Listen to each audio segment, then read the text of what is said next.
Hi everyone, it's Samina Motala, and I haven't talked in a while, but I'm back here to tell you a little bit about what's been going on with me. For years, I thought I was the architect of my own life. I was a pioneer in the world of crypto, building new systems from scratch and running meetups and interviewing new founders to these systems. But I was building on a foundation I couldn't even see. I was living for an unseen blueprint I had inherited long ago. I was drawn to crypto because it promised a world of freedom, a way to opt out of the old broken systems, and on the surface, I was free. But my inner world was still running on an old operating system.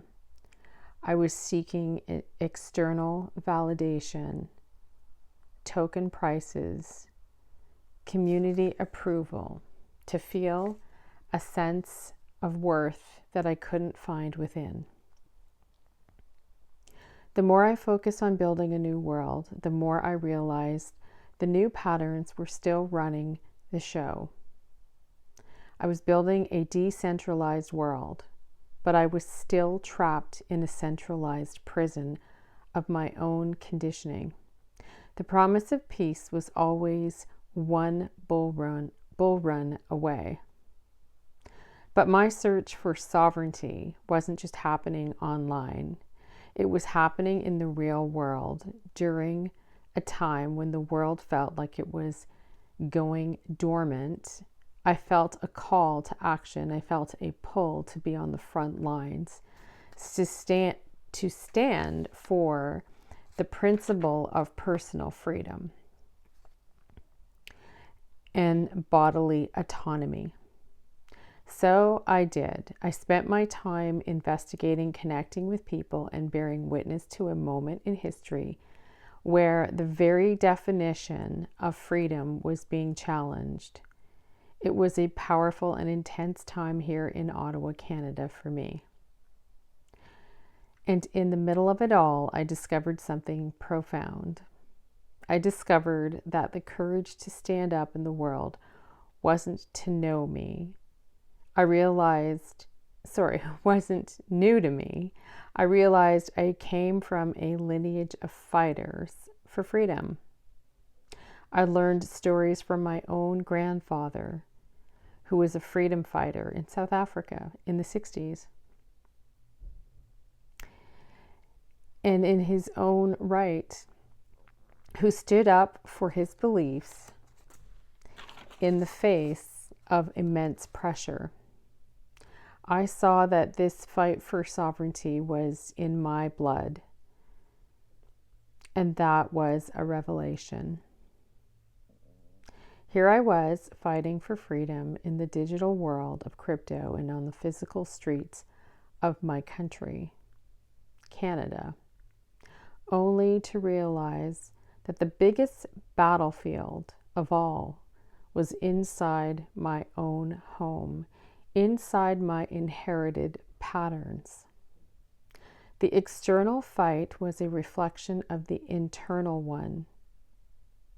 My journey to true sovereignty didn't start with a market crash or a new project. It started with a single text in a message from my mother. And the profound realization that followed. I received a message, a very familiar energetic pattern. It was a pattern where love felt conditional, where I was being asked to take responsibility for others, for another's peace, and where I felt the need to defend my own reality. For years, my response would have been to engage, to explain, to fight, to be seen, to defend. But that day, I saw the entire blueprint. I saw that this won't just be about my mother. This was a pattern I had unconsciously recreated in other relationships. throughout my life. I saw how this dynamic with my mother was one side of the coin. The other side was a pattern I had learned from my relationship with my father. I love my parents. I love my dad. My father and I found a peaceful way to connect today.